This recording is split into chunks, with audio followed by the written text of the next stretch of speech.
नमस्कार, मी ऐश्वर्या दर्शन क्षीरसागर तुमचं I can training इन्स्टिट्यूटमध्ये मनापासून स्वागत करत आहे. आपण पाहत आहोत मंथन या परीक्षेचा सिलेबस. तर मागच्या व्हिडिओमध्ये आपण पाहिलं की संख्याज्ञान म्हणजे काय होतं, म्हणजेच संख्या, 3 अंकी संख्या, त्यांच्या संख्येमधील प्रत्येक अंकाची स्थानिक किंमत, दर्शनी किंमत, त्यांच्या बेरजेतील फरक, त्याच्याबरोबरच संख्येचे विस्तारित मांडणी, या सगळ्या ज्या गोष्टी आहेत त्या आपण मागच्या लेक्चरमध्ये पाहिल्या आहेत. आता आपण थोडेसे पुढे जाणार आहोत आणि पुढे पाहणार आहोत 3 अंकीपर्यंतच्या संख्यांचा लहान मोठेपणा. तर दोन संख्यांतील लहान मोठेपणा ठरवताना ज्या संख्येमध्ये जास्त अंक असतील ती मोठी, म्हणजेच काय, तर आपल्याला दोन संख्या दिलेल्या असतील, त्यातली लहान कोणती आणि मोठी कोणती हे जर आपल्याला ओळखायचं असेल तर त्याच्यासाठी एक 3-4 नियम आहेत. ते नियम आपण फॉलो करून आपण बघू शकतो की कोणती संख्या ही मोठी आहे किंवा लहान आहे. 2 अंकी संख्येमध्ये आपण बऱ्यापैकी ओळखू शकतो, पण 3 अंकी संख्यांमध्ये थोडंफार आपलं कन्फ्युजन होऊ शकतं. पण त्याच्यासाठीच आपण कोणते नियम वापरायचे, तर सगळ्यात पहिले दोन संख्यांमधील लहान मोठे ठरवताना ज्या संख्येमधील जास्त अंक असतील ती संख्या मोठी. म्हणजेच काय, जर आपल्याला एक 2 अंकी संख्या दिली आहे आणि दुसरी 3 अंकी संख्या दिली आहे, तर जी 2 अंकी संख्या आहे ती नेहमी लहान राहणार आहे, कारण की त्याच्यामध्ये 2च अंक आहेत. 3 अंकी संख्या अंक जास्त असल्यामुळे ती मोठी राहणार आहे. म्हणजेच पहिला नियम क्लिअर झाला. दुसरा आहे 3 अंकी संख्येच्या शतक स्थानचे अंक वेगवेगळे असतील तर त्या संख्येच्या शतक स्थानाचा अंक मोठा, ती संख्या मोठी. म्हणजेच पहिल्यामध्ये आपण पाहिलं की जर आपल्याला 2 अंकी संख्या दिलेली आहे 98 आणि पुढची संख्या दिलेली आहे 102, तर याच्यामध्ये लहान मोठेपणा ठरवताना आपल्याला जी संख्या दिली आहे त्यातले अंक मोजणार आहोत. इथे 2 अंक आहेत, इथे 3 अंक आहेत, त्याच्यामुळे 102 ही संख्या मोठी राहणार आहे. त्याच्यानंतर आपण जे पुढचा नियम आहे त्याच्यासाठी आपल्याला दिलेले आहे शतक स्थानचे अंक. म्हणजेच या ठिकाणी शतक स्थानच नाहीये, जिथे जरी स्थान नसलं तरी पण हा 0 आहे आणि इथे 1 आहे. तसेच आपण अजून 2 पाहूयात. जर आपल्याला दिलं 102 आणि 150, तर या ठिकाणी शतक स्थानचे अंक सेम आहेत. पण जर ज्यावेळी आपल्याला शतक स्थानचे जे अंक आहेत ते जर आपल्याला वेगळे दिले, म्हणजेच काय, जर आपल्याला इथे 2 दिला असेल आणि इकडच्या अंकामध्ये शतक स्थानाला 1 असेल, तर या दोन संख्यांमध्ये शतक स्थानचा जो अंक मोठा आहे तो अंक नेहमी, ती संख्या नेहमी मोठी राहणार आहे. म्हणजेच इथे 2 मोठा असल्यामुळे ही संख्या मोठी राहणार आहे. जर हे झालं शतक स्थानचे अंक वेगवेगळे असल्यानंतर. पण आता जसं मी पहिल्यांदा लिहिलं होतं 102 आणि 150, ज्यावेळी शतक स्थानचे अंक जे आहेत ते समान होते. जर आपण घेतलं 102 आणि पुढे घेतलं 150, आपण पाहू शकतोय की इथे शतक स्थानचे जे अंक आहेत ते समान आहेत. ज्यावेळी अशी एखादी वेळ येते त्यावेळेस आपण काय करायचं आहे, तर शतक स्थानचे अंक सोडून दशक स्थानावरती जे अंक आहेत त्या अंकांची आपल्याला तुलना करायची आहे. म्हणजेच दशक स्थानावर इथं 0 आहे, इथं 5 आहे. या दोन्हींमध्ये जो अंक मोठा ती संख्या नेहमी मोठी राहणार आहे. आता इथं 0 आणि 5 याच्यामध्ये 5 हा मोठा आहे, म्हणून 150 ही संख्या मोठी राहणार आहे. जर आता हे झालं जर शतक स्थानचे अंक सारखे असतील तर. आता कधी कधी असंही होऊ शकतं शतक स्थानचे आणि दशक स्थानचे दोन्हीही अंक सारखे, त्यावेळेस आपण काय करायचं, तर जर आपण पाहिले की 885 आणि 882, आता याच्यामध्ये आपण पाहतोय की शतक आणि दशक दोन्ही स्थानाचे जे अंक आहेत ते सारखे आहेत, बरोबर. त्यामुळे आपण थोडंसं पुढे जाणार आहोत. म्हणजेच काय, तर एकक स्थानच्या अंकांवरून आपण त्यांचा लहान मोठेपणा ठरवणार आहे. एकक स्थानी जे आहे इथे 2 आहे आणि इथे 5 आहे. या 2 अंकांमध्ये सर्वात मोठा जो आहे तो 5 आहे, म्हणून 885 ही संख्या 882 या संख्येपेक्षा मोठी राहणार आहे. हे आहेत 3 अंकी पर्यंतच्या संख्यांचा लहान मोठेपणा ठरवताना वापरायचे काही नियम. आता आपण पाहिलं की कोणती संख्या मोठी आहे आणि कोणती संख्या लहान आहे. पण हे आपल्याला दाखवायचं कसं, तर याच्यासाठी एक 3 चिन्ह आहेत, ती आपण जाणून घेऊया. पहिलं चिन्ह आहे च्यापेक्षा लहान, म्हणजेच हे चिन्ह. जर एखादी संख्या म्हणजेच डावीकडची जी संख्या आहे ती लहान असेल आणि उजवीकडची संख्या जर मोठी असेल तर आपण च्यापेक्षा लहान हे चिन्ह वापरणार आहोत. म्हणजेच पहिली जी संख्या आहे ही दुसरीपेक्षा लहान असेल, म्हणजेच दुसरी संख्या मोठी असणार आहे, त्यावेळेस आपण हे चिन्ह वापरणार आहोत. याच्या उलट जर पहिली जी आहे ती मोठी आहे आणि दुसरी लहान आहे तर आपण च्यापेक्षा मोठे हे चिन्ह वापरणार आहोत. त्याच्यानंतर जर दोनही संख्या समान असतील, म्हणजेच 125 आणि इकडची संख्या 125 असेल, म्हणजेच दोन्ही संख्या समान आहेत, म्हणून आपण बरोबरचं चिन्ह वापरणार आहोत. ही झाली चिन्ह. पहिलं चिन्ह आहे च्यापेक्षा लहान, दुसरं आहे च्यापेक्षा मोठी आणि तिसरं आहे बरोबर. आता आपण याची काही उदाहरणं पाहूयात. आता पहिलं उदाहरण 402 आणि 420. याच्यामध्ये आपण पाहू शकतो की शतक स्थानचं जे अंक आहे 4, जो की दोन्ही बाजूला समान आहे, म्हणजेच ही संख्या आपण पुढे जाऊन थोडासा विचार करणार आहोत. म्हणजेच काय करणार आहोत, तर दशक स्थानला जो अंक आहे त्याची तुलना आपण करणार आहोत. दशक स्थानी या संख्येच्या साईडला 0 आहे, तर दुसऱ्या संख्येला 2 आहे. 0 आणि 2 मध्ये 2 हा मोठा असल्यामुळे ही उजवीकडची जी संख्या आहे ती मोठी आहे, आणि ज्यावेळी पहिली संख्या ही दुसरीपेक्षा लहान असते त्यावेळी आपण च्यापेक्षा लहान हे चिन्ह वापरतो. त्याच्यानंतर दुसरं उदाहरणामध्ये आपण पाहू शकतो की इथे शतक स्थानचे दोनही अंक वेगवेगळे आहेत. म्हणजेच एका पहिल्या संख्येमध्ये शतक स्थानचा जो अंक आहे तो 8 आहे, तर दुसरीकडे 9 आहे. 8 हा 9 पेक्षा लहान असल्यामुळे इथे सुद्धा आपल्याला हेच चिन्ह वापरावे लागणार आहे. आता पुढे 400 अधिक 40 आणि दुसरीकडे आहे 40 अधिक 400. 400 अधिक 40 म्हणजेच 440 आणि 40 अधिक 400 म्हणजे पण 440.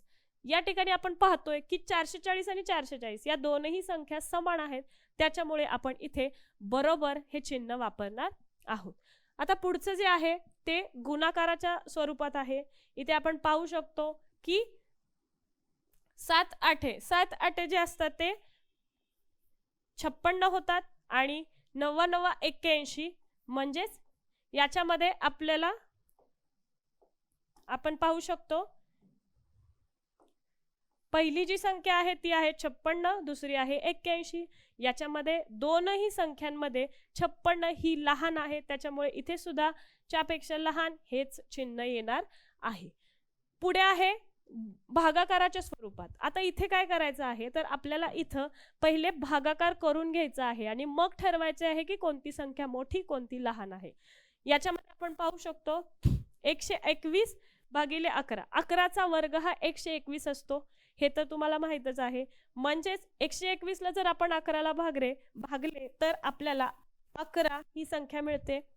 तसेच 12चा वर्ग हा 144 आहे, म्हणजेच 144 ला 12 ने भागले तर आपल्याला 12 ही संख्या मिळते. म्हणजेच इथेही आपल्याला 11 ही पहिली जी संख्या आहे ती लहान मिळतीये, म्हणून च्यापेक्षा लहान हे वापरणार आहे.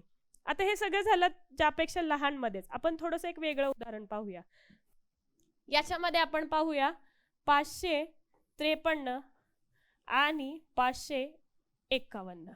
आता याच्यामध्ये शतक स्थान दशक स्थान दोन्हीकडे समान आहेत, त्यामुळे आपण एकक स्थानचा विचार करणार आहोत.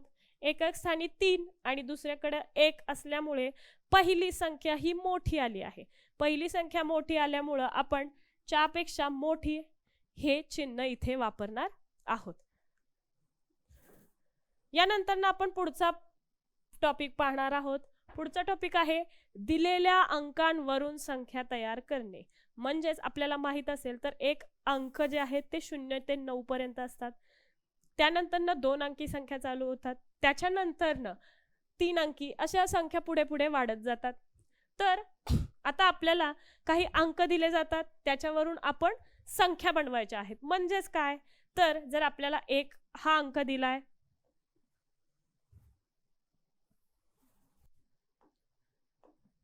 जर आपल्याला 1 हा अंक दिलेला असेल आणि 2 हा अंक दिलेला असेल, तर या दोन्हींपासून आपल्याला संख्या तयार करायची आहे. म्हणजेच काय, तर त्या दोघांना एकत्र घेऊन आपण 2 अंकी संख्या तयार करू शकतो. याच्यामध्ये पहिल्यांदा आपण 1 आधी घेऊन 2 नंतर घेऊ शकतो, किंवा 2 आधी घेऊन 1 नंतर घेऊ शकतो. म्हणजेच 1 आणि 2 यापासून आपण 12 आणि 21 या संख्या बनवल्या. तसंच त्या बनवण्यासाठी आपल्याला काय काय महत्त्वाचे नियम आहेत पहिले ते समजून घेऊया. मोठ्यात मोठी दिलेल्या अंकापासून मोठ्यात मोठी व लहानात लहान संख्या तयार करायची आहे. त्याच्यासाठी सर्वात पहिला नियम आहे, मोठ्यात मोठी संख्या तयार करताना दिलेल्या अंकांचा उतरता क्रम घ्यावा. म्हणजेच काय, जर आपल्याला हे 2 अंक दिलेले असतील 1 आणि 2, तर त्या दोन्ही अंकांच्या मध्ये जो मोठा आहे तो पहिल्यांदा घ्यायचा आहे आणि जो छोटा आहे तो शेवट घ्यायचा आहे. म्हणजेच काय, तर आपली मोठी संख्या म्हणजेच 21 ही तयार होणार आहे. त्याच्यानंतर दुसरा नियम, लहानात लहान संख्या तयार करताना दिलेल्या अंकांचा चढता क्रम करून घ्यावा. आता चढता क्रम म्हणजे काय असणार आहे, तर लहान संख्या आधी आणि मोठी संख्या नंतर. त्याच्यामुळे 1 आपण आधी घेतला, 2 नंतर घेतला, म्हणजेच लहानात लहान 12 आणि मोठ्यात मोठी 21 अशा प्रकारे या 2 अंकांपासून संख्या तयार होणार आहे. आता हे झालं जर अंकांमध्ये 0 नसला तर. आता आपण इथं पहिला आपल्याला 0 नव्हता, बरोबर. जर आपल्याला अंकांमध्ये आपल्याला 0 दिलेला असेल, म्हणजे जर इथे आपल्याला अजून एक आपण 0 घेतला, तर आता आपल्याला 3 अंकी संख्या बनवायची आहे, कारण की आपल्याला 3 अंक दिलेले आहेत.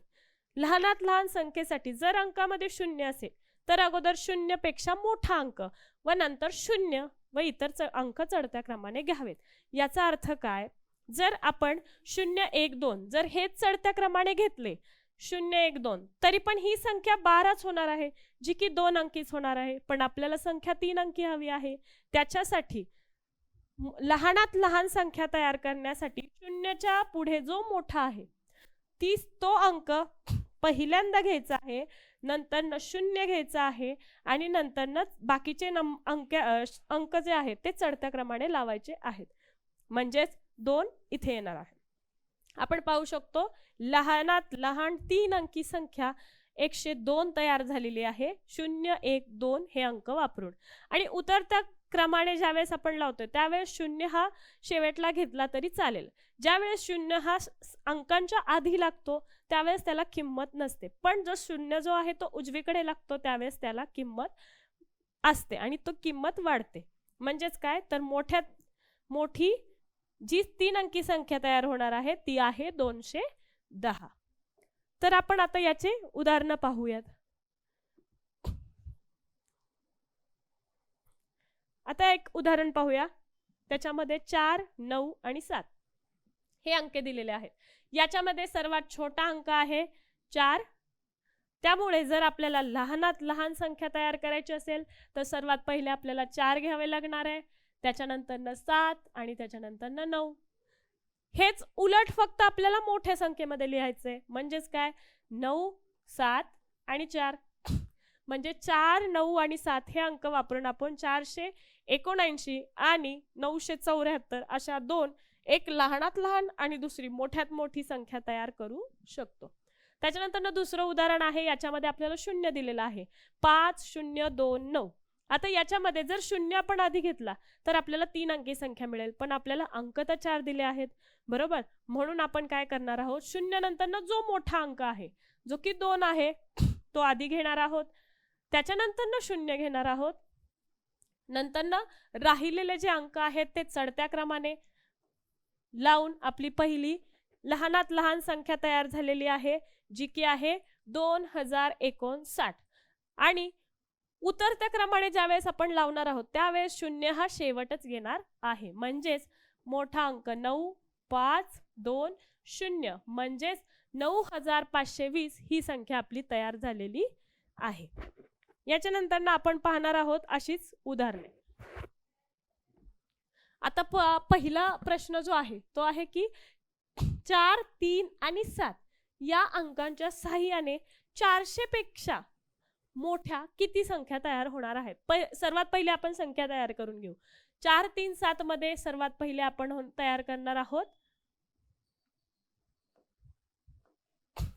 आता याच्या वेळी आपल्याला खूप साऱ्या संख्या तयार कराव्या लागणार आहेत, कारण की 400 पेक्षा मोठ्या काढायच्या आहेत. म्हणजे 404 हा अंक शेच्या स्थानी म्हणजे शतकाच्या स्थानी असणाऱ्या संख्या तयार करायच्या आहेत. त्याच्यामुळे सर्वात पहिले आपण लहानात लहान संख्या तयार करून घेतली आणि दुसरी मोठ्यात मोठी. त्याच्यानंतर ना अजून आपण तयार करू शकतो. आपण 3 अंक असतील तर 3 अंकी संख्यांपासून जास्तीत जास्त 6 संख्या तयार करू शकतो. त्याच्यानंतर ना अजून कोणती संख्या तयार होऊ शकते? 3 हा अंक शेकडा या ठिकाणी ठेवूनच या दोन्ही अंकांची अदलाबदली करून अजून एक संख्या म्हणजे 374 करू शकतो. 7 हा अंक शतक या स्थानी ठेवून राहिलेल्या 2 अंकांची अदलाबदली करून आपण 734 ही सुद्धा संख्या तयार करू शकतो. आता राहिला 4 हा अंक. आपण 3 शतक स्थानी घेतलाय, 7 शतक स्थानी घेतलाय, 4 ही शतक स्थानी घेऊया, ज्याच्यामध्ये 4, 3, 7 ही एक संख्या होऊ शकते आणि 4 परत शतक स्थानी घेऊन ह्या अंकांची अदलाबदली करून 473 ही सुद्धा संख्या तयार होऊ शकते. म्हणजे जर 3 अंक दिलेले असतील तर आपण 6 संख्या तयार करू शकतो. आता याच्यामध्ये आपल्याला काय विचारलं आहे? 400 पेक्षा मोठ्या संख्या. आता हे तर 400 पेक्षा लहान आहेत, 400 पेक्षा मोठी 700, 400, 400 आणि 700. याचा अर्थ आपलं उत्तर काय असणार आहे? 4 संख्या आपण तयार करू शकतो. आता दुसरा प्रश्न. दुसऱ्या प्रश्नामध्ये 908 यातील 3ही अंकांचा वापर करून लहान 3 अंकी संख्या तयार करा. जसं मी तुम्हाला सांगितलं, 0 जर हा डावीकडे लागला तर त्याला किंमत नसते, पण उजवीकडे लागू शकतो आणि लहानात लहान 3 अंकी हवी आहे. म्हणजेच आपण 0 नंतरची जी मोठी संख्या आहे ती अंक आहे जो 8 आहे. 8च्या नंतर 0 आणि त्याच्यानंतर आहे 9. ही झाली लहानात लहान 3 अंकी संख्या. याच्यानंतर पुढचं उदाहरण पाहतोय. 3, 2, 5 या अंकांपासून तयार होणारी लहानात लहान पण विषम संख्या म्हणजेच काय? तर त्या संख्येच्या एकक स्थानी 1, 3, 5, 7, 9 यापैकी कोणताही एक अंक असला पाहिजे. सर्वात पहिले आपण लहान संख्या तयार करून घेणार आहोत, जी की चढत्या क्रमाने लावणार आहोत. 2, 3 आणि 5. आता ही संख्या आधीच विषम संख्या आलेली आहे, त्याच्यामुळे आपल्याला तिथं काहीही बदल करायचा नाहीये. चौथा आहे, एक अंक एकदाच वापरून आणि 9 हा अंक नसलेली 3 अंकी सर्वात मोठी संख्या कोणती? 1 हा अंक एकदाच वापरायचा आहे आणि ज्याच्यामध्ये 9 हा अंक नसलेली 3 अंकी सर्वात मोठी संख्या कोणती? म्हणजेच आपल्याला 9 जो आहे तो एकक स्थानी सुद्धा नकोय, दशक स्थानी सुद्धा नकोय आणि शतक स्थानी सुद्धा नकोय. म्हणजेच 999 900 पासून सुरू होणाऱ्या संख्यांपैकी कोणतीही संख्या आपल्याला नकोय आणि मोठी संख्या हवी आहे.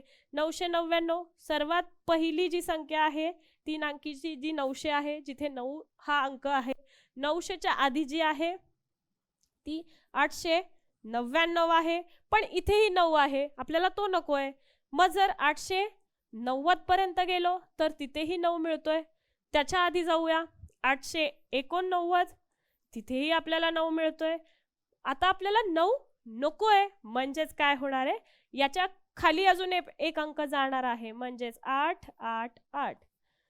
ही झाली आपली 3 अंकी सर्वात मोठी संख्या. पण एक अंक एकदाच वापरायचा आहे, ही पण एक कंडिशन आहे. इथे तर 8 3 वेळा आलेला आहे, म्हणजेच आपण अजून थोडंसं खाली जाणार आहोत. 888 म्हणजेच 880 पर्यंत जाऊ शकतो, जिथे 8 एकक स्थानी दशक स्थानी दोन्ही आहे, जे आपल्याला नको आहे. म्हणजेच 8, 7 आणि 9 ही संख्या होऊ शकते, जिथे प्रत्येक अंक वेगळा आहे. पण आपली ही पण जी कंडिशन आहे ती त्याच्यात आहे की 9 जो आहे तो नकोय. म्हणजेच परत आपण 8, 7, 8, पण इथे पण 8 येतोय. मग आता काय करायचं? मग इथे पण आपण 8 जो आहे तो काढून टाकायचा आहे, पण पुढचा अंक 7 आहे, जिथे 7 पण परत येतोय, याचाच अर्थ 8 7 6 हे आपले उत्तर असणार आहे, ज्याच्यामध्ये तीनही अंक हे वेगवेगळे आहेत आणि 9 हा अंक नाहीये आणि ती 3 अंकी सर्वात मोठी संख्या आहे, ज्याच्यामध्ये एक अंक एकदाच वापरलेला आहे आणि 9 हा अंक नाहीये. पुढचा प्रश्न, 2 8 3 या अंकांपासून 500 पेक्षा मोठी कोणती संख्या तयार होईल? जसे आपण मगाशी केले, पहिले आपण सर्व संख्या तयार करून घेऊ. 2 शतक स्थानी असणारी संख्या 2 3 8 2 8 3, त्याच्यानंतर ना 3 ला घेऊया शतक स्थानी, 3 2 8 3 8 2, त्याच्यानंतर ना 8 ला घेऊया, 8 2 3 8 3 2. आता आपल्याला 500 पेक्षा मोठी संख्या हवी आहे. ही 200 मध्ये आहे, ही पण 200, ही 300, ही 300, म्हणजे या 500 पेक्षा लहान आहेत. त्याच्यानंतर ना 2 आहेत, त्या 800 मध्ये आहेत, म्हणजेच आपल्याला इथे 2च अशा संख्या मिळत आहेत ज्या 500 पेक्षा मोठ्या आहेत. त्यामुळे आपण दोनही संख्या वापरू शकतो. पण आपल्याला इथं दिलेलं आहे की मोठी, म्हणजेच 823 आणि 832 याच्यामध्ये सर्वात मोठी संख्या जी आहे ती आहे 832, म्हणून आपलं उत्तर हे 832 हे असणार आहे.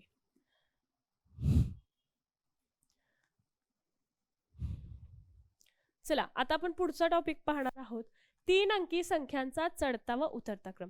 आपल्याला आता समजलं आहे की कोणती संख्या लहान असते, कोणती मोठी असते. तेच फक्त आपल्याला चढत्या क्रमाने, म्हणजेच काय की सर्वात छोटी संख्या आधी, मग नंतर थोडी मोठी आणि सर्वात मोठी, हा जो क्रम असणार आहे तो आहे चढता. याच्या उलट जी सर्वात मोठी संख्या आहे ती आधी, नंतर त्याच्यापेक्षा छोटी छोटी छोटी असं करत गेलं तर तो असणार आहे उतरता क्रम. त्याच्यासाठी सुद्धा काही नियम आहेत, ते पाहून घेऊया. चढता व उतरता क्रम लिहिताना संख्येच्या स्थानिक किमतीचा विचार करावा. म्हणजे जसं आपण लहान मोठेपणा ठरवताना केलं होतं शतक, एकक आणि दशक स्थानचा, तसंच इथेही स्थानिक किमतींचा विचार करायचा आहे. त्याच्यानंतर चढता क्रम लिहिताना प्रथम सर्वात लहान, नंतर तिच्यापेक्षा मोठी, म्हणजेच मी जसं तुम्हाला आता सांगितलं, चढता क्रम असेल तर सर्वात लहान आधी, त्याच्यानंतर थोडी मोठी असं जायचं आहे. आणि सेम उतरता क्रम करताना सर्वात मोठी आधी, नंतर छोटी असं जायचं आहे. त्यातलं एक उदाहरण पाहूया. 455, 657, 254 आणि 357 याच्यामध्ये आपण जे पाहणार आहोत चढता क्रम, त्याच्यासाठी आपण शतक स्थानांना तुलना करणार आहोत. शतक स्थानचा जो अंक सर्वात लहान असणार आहे तो सर्वात पहिला येणार आहे, म्हणजे 254 पहिला, मग 357, त्याच्यानंतर 455 आणि 657. हे तर का केलं आपण? कारण की आपल्याला त्या संख्यांचा चढता क्रम हवा होता. चढता क्रम असल्यामुळे 2 हा संख शतक स्थानी लहान आहे, म्हणून आपण ती संख्या पहिली घेतली. हेच फक्त उतरत्या क्रमामध्ये मांडताना आपण मोठी संख्या आधी, म्हणजेच मोठी संख्या आधी, त्याच्यानंतर जी येणारी ती 2 नंबरला, त्याच्यानंतर जी आहे ती 3, आणि शेवटची जी लहान होती ती शेवट येणार आहे. आता आपण याची उदाहरणे पाहूयात. 587, 598, 593 आणि 578 या संख्या चढत्या क्रमाने लिहिल्यास येणारी तिसरी संख्या कोणती? तर आपण सर्वात पहिले या संख्या चढत्या क्रमाने लिहूया. आता आपण पाहू शकतोय की इथं आपल्याला शतक स्थानचा जो अंक आहे तो सगळीकडे सारखा आहे, त्याच्यामुळे आपण दशक स्थानाकडे जाणार आहोत आणि दशक स्थानांच्या अंकांची तुलना करणार आहोत. तर दशक स्थानी आहेत 7 9 9 8, ज्याच्यामध्ये 2 मध्ये दशक स्थान हे सेम आहे, पण 7 आणि 8 जे आहेत ते आपण लिहू शकतो आधी. म्हणून सर्वात पहिले चढता क्रमासाठी 578, नंतर 587. आता दशक स्थान आणि शतक स्थान सारखं असले तर आपण एकक स्थानाकडे पाहतो, म्हणजेच काय, एकक स्थानची जी संख्या लहान असेल ती आधी येणार, म्हणजेच 593 आणि शेवटची संख्या असणार आहे 598. ह्या झाला आपला चढता क्रम आणि याच्यातली येणारी तिसरी 1 2 3 म्हणजेच 593 हे आपलं उत्तर असणार आहे. पुढचा प्रश्न आहे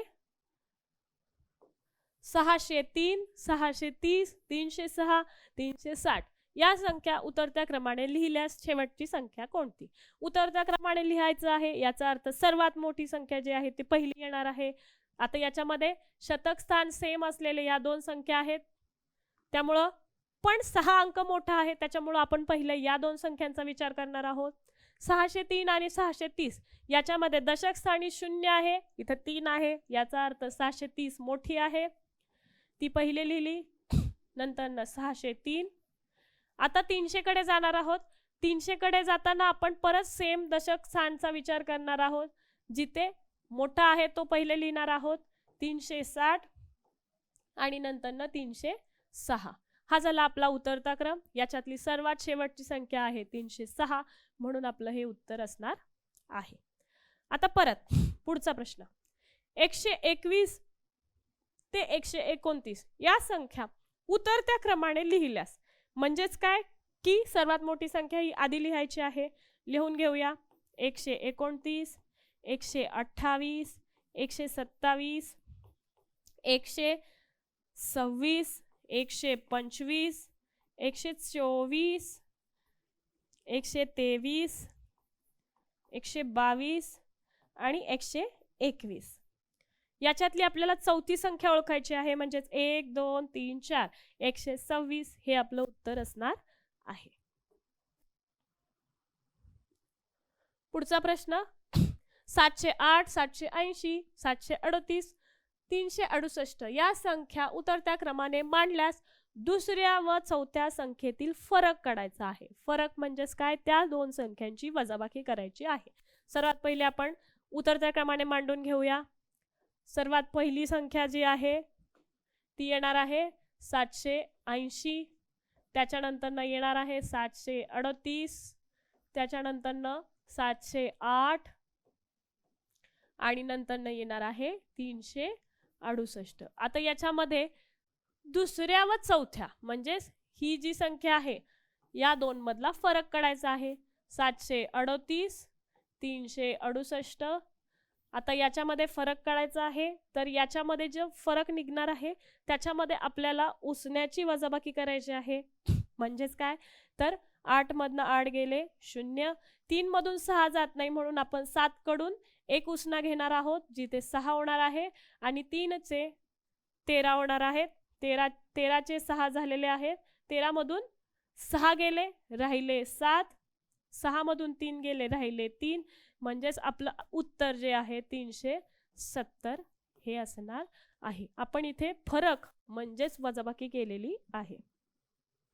पुढचा आणि शेवटचा प्रश्न 335 ते 340 या संख्या उतरत्या क्रमाने लिहिल्यास मधली संख्या कोणती? इथे पण तेच करायचे आहे.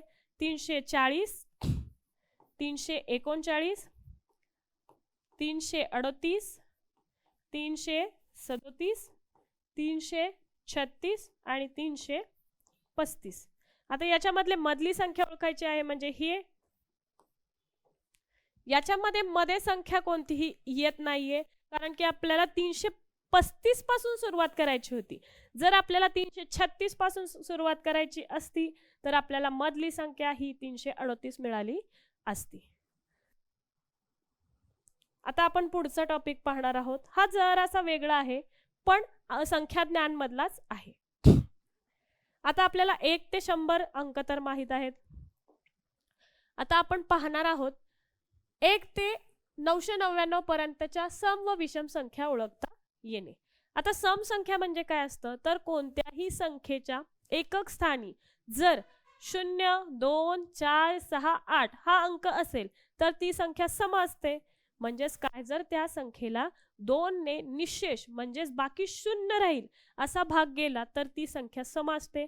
आणि जर याच्या उलट जर भाग गेला नाही, बाकी काहीतरी राहिली आणि संख्येच्या एकक स्थानी 1, 3, 5, 7, 9 हा अंक असेल तर ती संख्या विषम संख्या असते. आता आपल्याला पाहायचे आहे समसंख्या, जे मी तुम्हाला आता सांगितलं. एकक स्थानी 2, 4, 6, 8, 0 आणि विषम संख्येचे या उलट 1, 3, 5, 7, 9 या पद्धतीने आपण संख्या ओळखू शकतो. याच्यामध्ये काही महत्वाचे नियम मी तुम्हाला सांगते. इथे काही नियम आहेत की क्रमवार सम व विषम संख्या 2-2 नेच वाढतात. याचा अर्थ काय?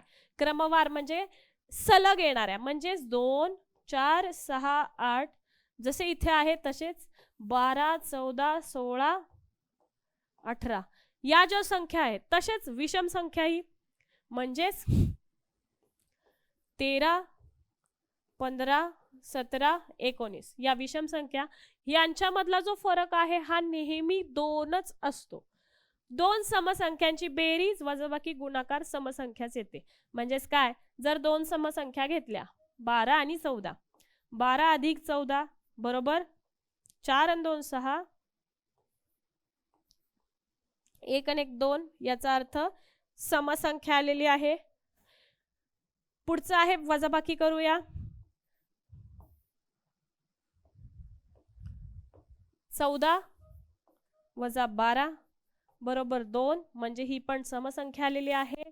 14 अधिक 12 केलं होतं आपण, जे 26 आलं होतं, ही पण समसंख्या आलेली आहे.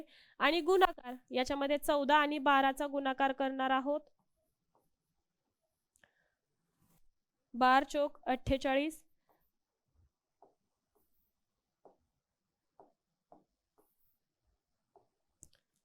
48 मधील 8 जे आहे ते आपण खाली लिहिणार आहोत, 4 वरती लिहिणार आहोत. 12 एके 12, 12 आणि 4 16, जी समसंख्या आलेली आहे. पुढचा आहे 2 विषम संख्यांची बेरीज वजाबाकी समसंख्या येते, तर गुणाकार मात्र विषम संख्या येतो. पाहूया. 2 विषम संख्या घेतलेली आहे, 3 घेतलेली आहे आणि दुसरी घेतलेली आहे 5. हे आपण समजण्यासाठी घेत आहोत. 3 आणि 5 या संख्यांची बेरीज केली तर उत्तर येत आहे. पहिली संख्या घेतली आपण 3, दुसरी घेतली आपण 5, यांची बेरीज केली 8 आणि यांचीच वजाबाकी केली म्हणजे 5 वजा 3, ही सुद्धा दुसरी समसंख्या आलेली आहे. आता पाहूया गुणाकार. 3 गुणिले 5, 3 5 15, याचाच अर्थ ही संख्या विषम आलेली आहे. आता आपण याच्यावरचे उदाहरण पाहूया. 1 ते 100 संख्यामध्ये समसंख्या किती आहेत? जर आपण पाहिले की समसंख्या ह्या 2-2 ने वाढत जातात आणि 1 ते 100 म्हणजे 100 ही संख्या शेवटची असणार आहे. शेवटची असल्यामुळे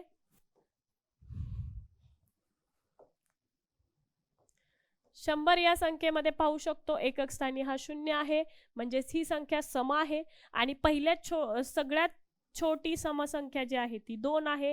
जर फरक 2-2 नी वाढतोय, आपल्याकडे पूर्ण 100 संख्या आहेत, म्हणजेच आपल्याकडे समसंख्या या किती येणार आहेत? 50 येणार आहेत. कारण की 100 मधल्या ज्या संख्या आहेत त्या 2-2 नी वाढत्या आहेत, म्हणजेच मधल्या अर्ध्या संख्या ज्या आहेत ते विषम आणि अर्ध्या संख्या ज्या आहेत ते सम असणार आहेत. म्हणून पूर्ण 50 या समसंख्या असणार आहे. 19च्या मागील चौथी समसंख्या, मागील म्हणजे आधीची, म्हणजेच 19 त्याच्यानंतर आपण लिहून घेऊया 18 17 16 15 14 13 12. आता 19 नंतरची पहिली समसंख्या आहे 18, दुसरी आहे 16, तिसरी आहे 14, चौथी आहे 12, म्हणजे चौथी समसंख्या ही कुठली असणार आहे? 12. पुढचा प्रश्न पाहूया. 7च्या पुढील 5वी विषम संख्या. 7च्या पुढे जायचं आहे म्हणून आपण 7च्या पुढे लिहून घेऊया. 7 8 9 10 11 12 13 14 15. याच्यामध्ये 7च्या पुढील म्हणजे 7 हा आपल्याला पकडायचा नाहीये, कारण त्याच्या पुढची विचारली आहे. म्हणून पहिली जी आहे ती 9, दुसरी जी आहे 11, तिसरी आहे 13, चौथी आहे 15, पाचवी विचारली आहे म्हणून आपण थोडंसं अजून पुढे जाऊया. 16 आणि 17, म्हणजे पुढची पाचवी संख्या कुठली असणार आहे? 17. पुढे कोणत्याही विषम संख्येस 2 ने भागल्यास बाकी किती उरते? आता हे तर आपल्याला माहित आहे की 2 ने भागल्यावरती की कोणत्याही विषम संख्येचा गुणाकार हा विषम संख्या येते. मग ते करून पाहूया. एक विषम संख्या घेऊया. विषम संख्या घेतली आपण 7, त्याला आपण 2 ने भागितले तर 6, बाकी उरली 1. अशीच आपण अजून एक विषम संख्या घेऊन पाहूया. घेतली आहे 11, 2 ने भागूया. 2×5 10, म्हणजेच 11 मधून 10 गेले, बाकी उरली 1. याचाच अर्थ कोणत्याही विषम संख्येस 2 ने भागल्यास आपल्याला बाकी नेहमी ही 1च मिळते. पुढे 5वा प्रश्न. दशक स्थानी 9 हा अंक असलेल्या किती समसंख्या 1 ते 100 संख्यांमध्ये आहेत? आता मला एक सांगा, दशक स्थानी 9, याच्यासाठी दशक स्थानी 9 असलेल्या संख्या म्हणजेच काय की 90 पासून सुरू होणाऱ्या संख्या, कारण की त्याच्या आधी दशक स्थानी 8, 7, 6 अशा संख्या आहेत. पण दशक स्थानी 9 असलेल्या संख्या म्हणजे 90 पासून पुढच्या 90, 91, 92, 93, 94, 95, 96,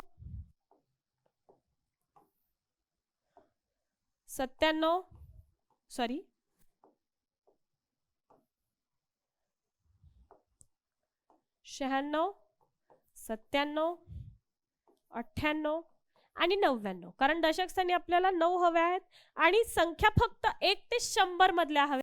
इथं 100 होत आहेत, त्याच्या पुढच्या संख्या आपल्याला नको आहेत. मग आता आपण पाहूया याच्यातल्या समसंख्या किती आहे. 0, 2, 4, 6, 8 म्हणजे 1, 2, 3, 4 आणि 5 अशा आपल्याला संख्या किती मिळत आहेत. 5. तर हे झालं 1 ते 100 या संख्यांमधली सम आणि विषम संख्यांबद्दलची आपले माहिती. आता जर आपण थोडंसं एका वेगळ्या टॉपिक मध्ये जात आहोत तर आपण पाहू शकतो की आपला पुढचा टॉपिक जो आहे त्याच्यासाठी आपल्याला काय दिलेला आहे की एखादा एक खेळ दिलेला आहे आणि त्याच्यामध्ये तो खेळ खेळणाऱ्या मुलांची संख्या दिलेली आहे. म्हणजेच काय की जनरली आपण पाहतो आपल्या स्कूलमध्ये खूप सारी मुलं आहेत, तर प्रत्येक मुलाला तोच विषय आवडेल असं नसतं. काही मुलांना इतिहास आवडतो, काही मुलांना गणित आवडतो, काही मुलांना मराठी आवडतो. तर प्रत्येकाची आवड निवड वेगळी आहे. तसंच आपल्याला इथं फक्त माहिती आहे त्याचंच आपल्याला एका टेबलमध्ये रूपांतर करून दिलेलं आहे आणि या टेबलचं वाचन करून आपल्याला काही प्रश्नांची उत्तरं द्यायची आहे. तर ते करण्यासाठी आपण काय करायचं तर मी आता तुम्हाला सांगते. आपल्या टॉपिकचं नाव आहे माहितीचे व्यवस्थापन. आपल्याला जे दिलं आहे ते चित्ररूप माहिती दिलेली आहे. म्हणजेच काय तर आपल्याला चित्रांमधून आपल्याला माहिती दिलेली आहे. पहिला जो आहे तो खेळाचा प्रकार दिलेला आहे आणि त्याच्यामध्ये तो खेळ खेळणारी मुले आहेत. तर पहिला खेळ तुम्ही बघू शकता, तुम्हीच सांगू शकता कोणता आहे तो. तो आहे बॅडमिंटन किंवा टेनिसही म्हणू शकतो आपण. तर याच्यामध्ये मुले जी दिलेली आहेत ती एवढी आहेत. आपल्याला काही प्रमाण दिलेलं नाहीये म्हणून आपण एक मुलगा एकच या पद्धतीने बघू शकतो. म्हणजेच काय तर 1, 2, 3, 4, 5, 6, 7. तर टेनिस खेळणारे मुले जी आहेत ती 1, 2, 3, 4, 5, 6, 7 मुले आहेत. त्याच्यानंतर आहे क्रिकेट. क्रिकेट खेळणारी जी मुलं आहेत ती 1, 2, 3, 4, 5, 6, 7, 8, 9 एवढी आहेत. पुढे आहे हॉकी. हॉकी खेळणारी 1, 2, 3, 4, 5, 6, 7, 8 मुले आहेत. पुढे आहे फुटबॉल. आपण पाहू शकतो की चित्ररूपामध्ये दिसतंय की फुटबॉल खेळणारी मुलं जी आहेत ती जास्त आहेत.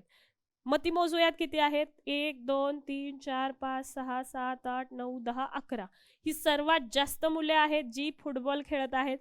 आणि शेवटचा खेळ आहे कॅरम. कॅरम खेळणारे 1, 2, 3, 4, 5, 6 हा खेळ जो आहे तो सर्वात कमी मुलं खेळत आहेत. आता आपण पाहूयात. आपल्याला माहिती तर मिळाली आहे. आपण याच्यामध्ये प्रश्न पाहूयात.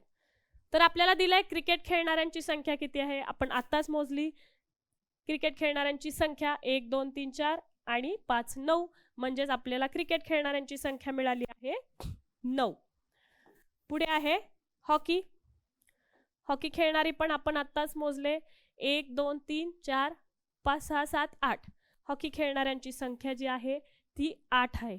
म्हणजेच काय, आपल्याला माहिती एका चित्रलेखात दिलेली असते, ती वाचून आपल्याला त्याच्या खालच्या प्रश्नांची उत्तरे द्यायची आहेत. त्याच्यासाठी आपल्याला चित्रलेख आधी पूर्ण नीट व्यवस्थित वाचता आला पाहिजे.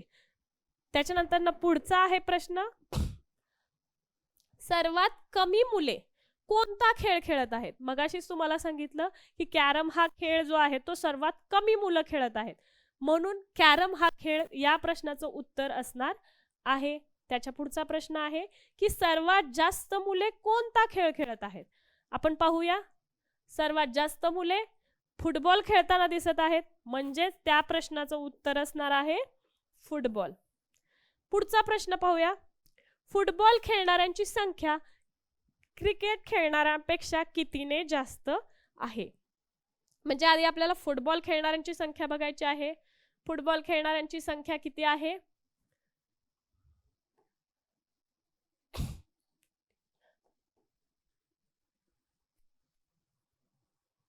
फुटबॉल खेळणाऱ्यांची संख्या आहे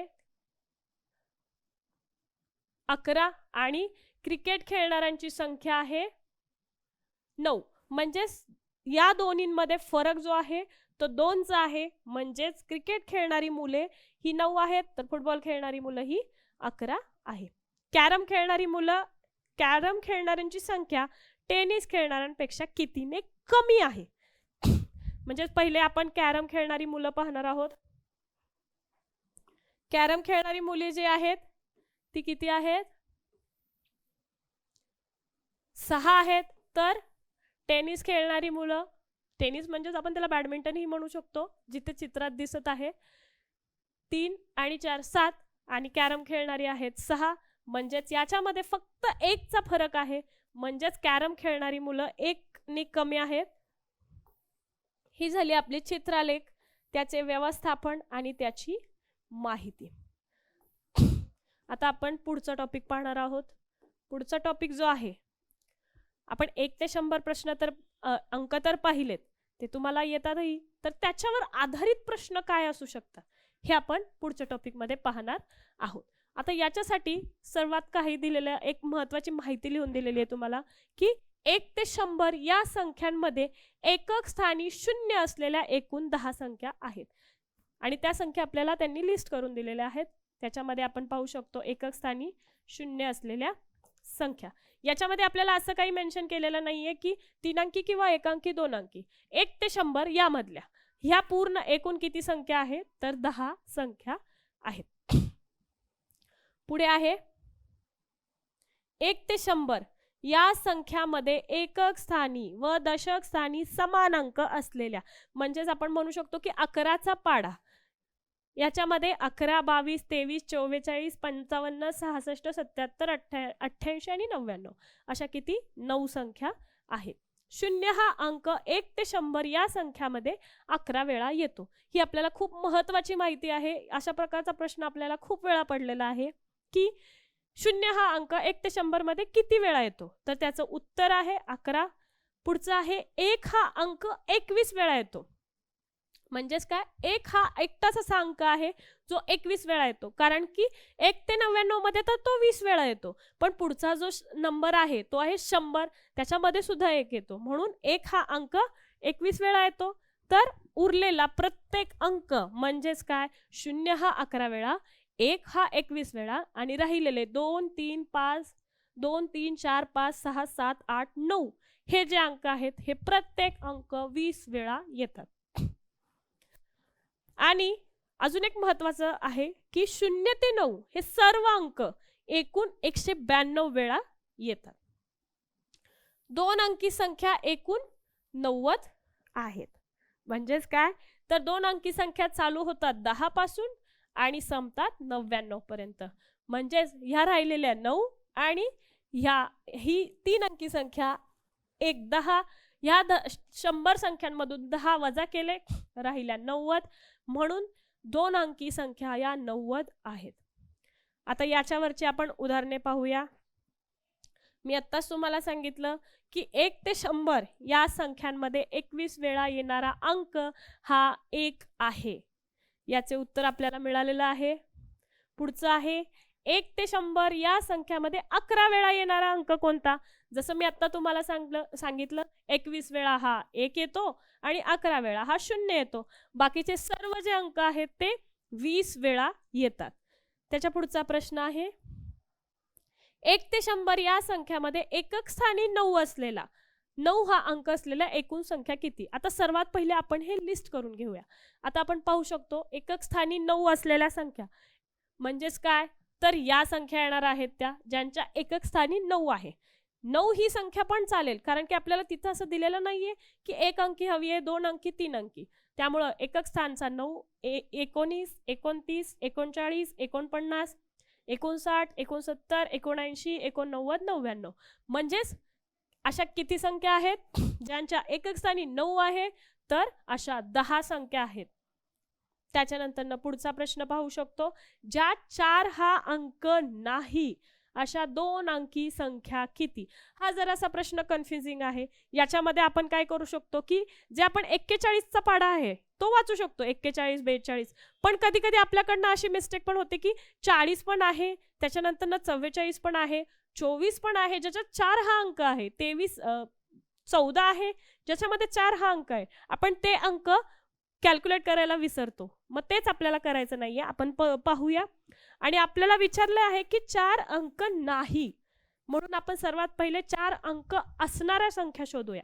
ठीक आहे, पाहूया 4 अंक असणाऱ्या 4, 14, 24, 34, 44, 54, 64, 74, 84, 94 या झाल्या 10. आणि 40 ही संख्या सुद्धा आहे, कारण त्याच्यामध्ये 4 हा अंक आहे. 40, 41, 42, 43, 44 आपण ह्या आधीच मोजलेला आहे. 45, 46, 47, 48, 49, 50 येणार नाही. म्हणजेच ह्या 1, 2, 3, 4, 5, 6, 7, 8, 9, 10. त्याच्यानंतर 11, 12, 13, 14, 15, 16, 17, 18, 19. म्हणजेच टोटल अशा 19 संख्या आहेत ज्याच्यामध्ये 4 हा अंक आहे. आणि 4 अंक असल्यामुळे नसलेल्या संख्या किती राहिल्या? 100 मधनं 19 गेले. म्हणजेच किती राहिलेल्या आहेत? 81 संख्या अशा आहेत ज्यांच्यामध्ये 4 हा अंक नाही. पण 2 अंकी सुद्धा विचारलेला आहे, म्हणजेच आपला जो 4 आहे तो अजून आपण त्याच्यातून मायनस करणार आहे. म्हणजेच अशा आपल्याला 4 अंकी संख्या ज्याच्यामध्ये 2 अंकी संख्या ज्याच्यामध्ये 4 नाही अशा आपल्याला 80 संख्या मिळत आहेत. जसं आपण 4 या संख्येचं केलं तसंच आपण 0 या संख्येचं सुद्धा करणार आहोत. 0 हा अंक नाही अशा 1 ते 100 मधील संख्या किती? पाहूया. आपल्याला 0 हा नाही पाहिजे, पण 0 तर आपल्याला फक्त इथे दिसतोय. बाकी कोणत्याही संख्येमध्ये आपल्याला 0 हा दिसत नाही. म्हणजे 0 असलेल्या 1, 2, 3, 4, 5, 6, 7, 8, 9, 10 याच्यामध्ये आपल्याला 2 अंकी 1 अंकी विचारला आहे का? पाहूया. नाही. 0 अंक असलेल्या 10 संख्या आहेत आणि 1 ते 100 मधील विचारलेल्या आहेत. त्याच्यामुळं 100 वजा 10 आपल्याला मिळतात 90 संख्या. तर आपण पाहिलेलं आहे 1 ते 100 या अंकांवरती किंवा या संख्येवरती जे काही प्रश्न होते ते आपण पाहिलेले आहेत, पाहू शकता. आणि आपला जो संख्याज्ञान हा टॉपिक जो आहे तो आपला पूर्णपणे संपलेला आहे. मला असं वाटतंय, माझी अशी अपेक्षा आहे की मी आतापर्यंत तुम्हाला जे पण समजवलं आहे ते नक्की समजले असेल. जरी नसेल समजलं तर तुम्ही कमेंट बॉक्समध्ये टाईप करू शकता. आणि आणखीन एक की राहिलेले दुसरे जे टॉपिक आहेत ते आपण पुढच्या व्हिडिओमध्ये पाहणार आहोत. व्हिडिओ आवडला असेल तर लाईक, शेअर, सबस्क्राईब करा. थँक्यू.